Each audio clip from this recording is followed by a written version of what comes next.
እንደ መንግስት መሀሪ ነው፣ ወደ ሰፊ ነው።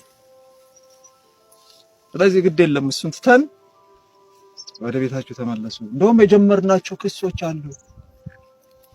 ክሶችን እንተውላችኋለን። ዋጋውን በሰማያዊት እናገኛለን። ዋጋችንን በሰማያዊት እናገኛለን። ምን ማለት ነው? ወንጀለኞች ናችሁ፣ ልናስራችሁ እንችል ነበር፣ ልንገላችሁ እንችል ነበር። በቃ እኛ ምህረት ሰጥተናቸዋል፣ ወደ ቤታችሁ ተመለሱ እያሉ ነው።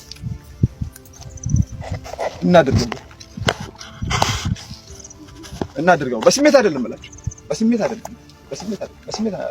አይደለም። እኔ ወንድ ነኝ፣ እኔ ጀግና ነኝ፣ እንዴት እጄን እሰጣለሁ አይደል?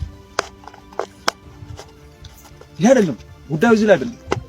ለምን ያመጣን ወንድነት ማለት ነው። ወንድ ነን፣ ጀግኖች ነን፣ ይሄ ጥያቄ የለውም። ግን ወንድነታችንን ጀግንነታችንን ለማሳየት አይደለም ይወጣ ነው። እሱ አይደለም ጉዳያችን። እኛ ወንድነትም ጀግንነትም ክብር በአጠቃላይ የፈጣሪ ነው እንለው። እስልምናም ክርስትና ምህረት ሰጥተናቸዋል፣ ወደ ቤታችሁ ተመለሱ እያሉ ነው። እናድርገው።